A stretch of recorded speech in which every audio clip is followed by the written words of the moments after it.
Charlie? Matt? Jim? Great to see you, Matt. By the way, there's only one pollster that always gets things right. It's Jim McLaughlin, okay? So don't worry.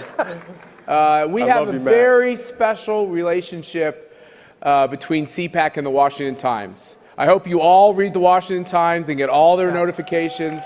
I always know that when news breaks on the Washington Times, I usually hear about it from a lot more people across the country because I think conservatives know it's the right place to find out what's going on. And I want to thank them for sponsoring this Washington Times CPAC straw poll. And I want to thank Jim McLaughlin and the folks at McLaughlin Associates for making sure that this poll is beyond reproach. And I think you're going to love hearing what's inside it. And so I want to say once again, thank you to the Washington Times for always playing a special role at CPAC. Thank you to Larry Beasley, the president and CEO of the Washington Times. And now I get to bring Chris Dolan here to tell us what the Washington Times is up to and to set up this poll. All right, thank you, Matt. It's a pleasure to be here. Since 1973, CPAC has stoked the flames of conservatism, and for 35 years, the Washington Times has been covering it. We're very proud of covering real news for real Americans, reporting on machinations in Washington for people outside of Washington. We're also proud to furnish a forum for a vigorous debate that helps fuel the conservative movement. About 3 years ago, David Keene, a man I know you're all familiar with, joined the Times as our opinion editor. He immediately brought an intellectual heft and a thoughtful tone to the commentary that runs online and in our paper, as well as a host of columnists, more than I can name, who every day give readers ideas to consider and arguments to make. I'd like to take a minute to thank David for all the work he's done over the last couple of years on behalf of the Washington Times. As he prepares to step down, David is leaving us, but he's not getting away. He's going to continue to write a column, and whether he likes it or not, I'm going to be regularly calling on his counsel. Now I know that what we're here for is the poll, and that's what you're waiting for, but I want to take a minute to introduce the person we've chosen to carry on David's work, and that's Charlie Hurt, who's come right off the hunting fields to join us. Excuse the pants. I do want to say something about Charlie. Give us a spin. Come on. Show us the pants. Charlie's been killing things. I was. And that's in the finest conservative tradition. Yes, and I thought I was going to have time to change, so excuse the, at least they're not leather chaps. So stop and think about it. Thank you, Chris, first of all, and it's a tremendous honor to pick up where David has left off, and I hope I don't disappoint.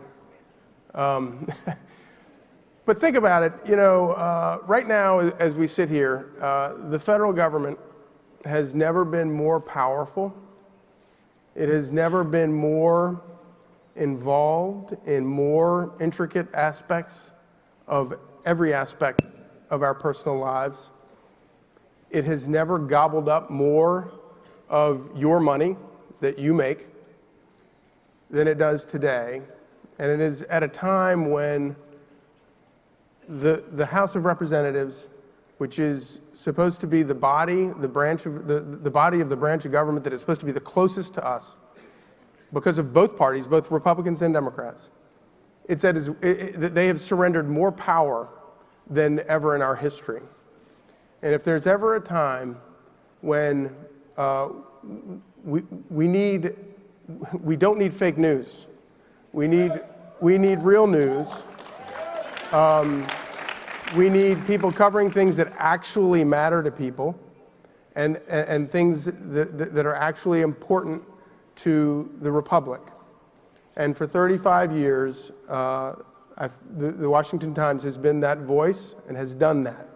And I look forward to another 35 years of the Washington Times doing that. And I look forward to being a part of that.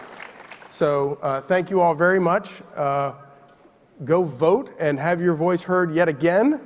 And have a great afternoon. All right, Charlie, thank you. Jim, take it away. Thank you. And what a great panel. And there's no way I can follow these guys' pants. The jeans. Holy. Last year I wore sneakers. It's Saturday. Come on. It's Saturday. Oh, no. You guys are dressed way better than me. Last year I wore sneakers. I got killed on social media. So next year the sneakers are coming back. But it's an honor. I got to tell you, every year, I've been coming to CPAC way before I had gray hair. Both Matt and I used to have, dark black hair. This is, I think, the first CPAC was 34 years ago. So, I mean, and every time, when I come here, I get energized. I just love all the young people here, and it's fantastic. And I love doing this poll, because this poll isn't about me. It's not about polls. It's all about you folks. It's about, everything that Matt has created here, and it's about your opinions. And we're just going to give you some of the highlights. Don't worry, another day or two we'll have everything that was in that poll. It'll be all released just like they always do. But here's some of the highlights, and I think you're going to find some of these results really interesting.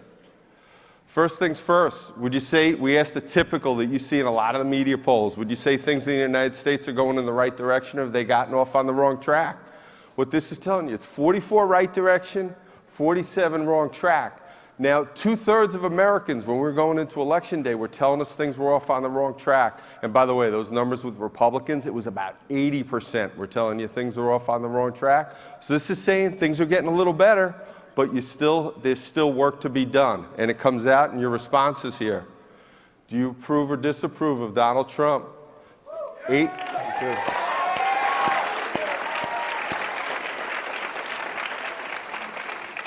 So I guess the survey was right.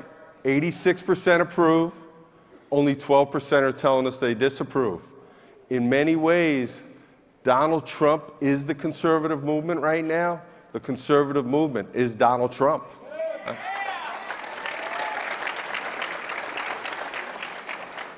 Is President Trump realigning the conservative movement? 80% agree with that, only 15% tell us they disagree. And what you're going to see, as popular as President Trump is right now, his agenda is even more popular. By the way, it's rare where we get 86% job approval ratings. When we asked folks what the most important issues were, 46%, nearly 1 out of 2 are saying economic issues. 29% are saying national security. 13 are saying social and cultural. And you got another 11 saying honesty and integrity. By the way, it's not that those honesty and ethics issues aren't important. It's they have a lot of confidence in the Trump administration to be able to do what? Drain the swamp. You got it. You got it. Drain the swamp. Then when we asked, as a candidate for president, President Trump made several promises. And we asked what they would most like to see President Trump do. You had 33% said reforming the tax code. 28% said repealing Obamacare, repealing and replacing Obamacare. And you had 17 saying building the wall. 12% temporarily halting immigration from terrorist countries.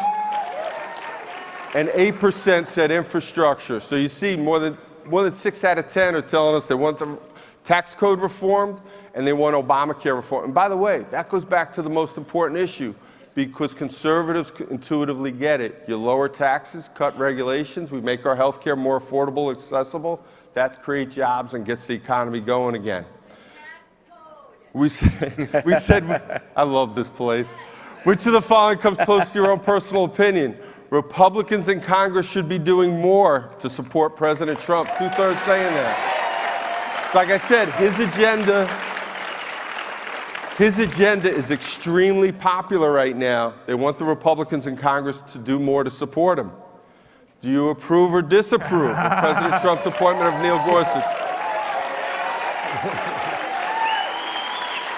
94% approve, 83% strongly approve. You don't see 94% numbers. I mean, folks are looking at this and they're saying it's a home run, and I could just listen to you. Obviously, it's a home run. We asked, would you be more likely or less likely to vote for a candidate for United States Senate who opposed the nomination of Neil Gorsuch? It would make our folks very upset. 86% said they'd be less likely. And what I thought was even more interesting, 75% want them to do the filibuster, end the filibuster, and do the nuclear option. Hey, Jim, don't you think that also applies to these Republican senators who aren't supporting our cabinet nominees as well? No, that's a great point. No question about it. When you see a president with an 86% job approval, and again, 86%, you don't see those kinds of numbers, and then his issue agenda is even more supportive, they love his cabinet picks. And we're seeing it, and they want those senators to support his cabinet picks. What the president's proposing on cutting off funds to sanctuary cities, 91% favorite.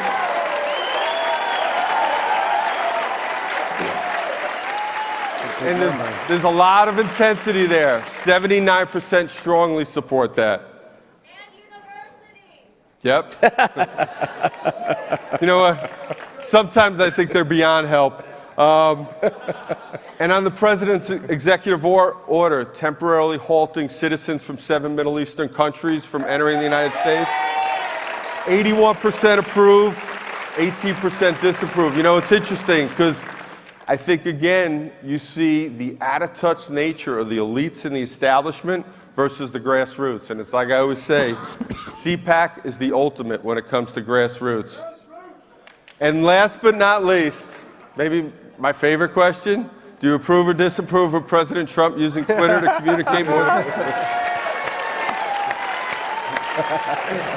70% approve, 28% disapprove. Why?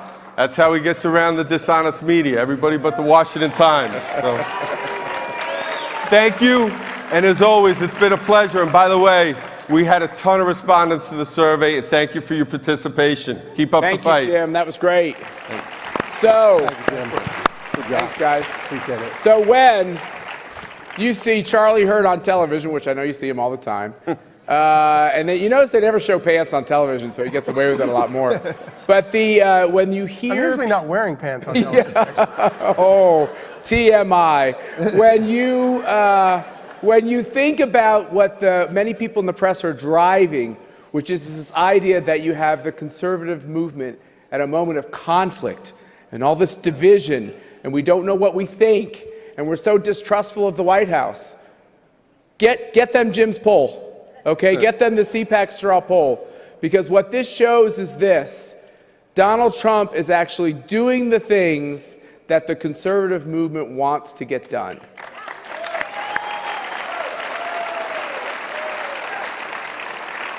And we all felt very respected by the fact that he came to CPAC in his very first year in office, in the first 30 days. And these results will be on all of our websites immediately, so let's get it out to everybody who's driving that message, because it's not right. Thank you all very much. Great job. Go ahead.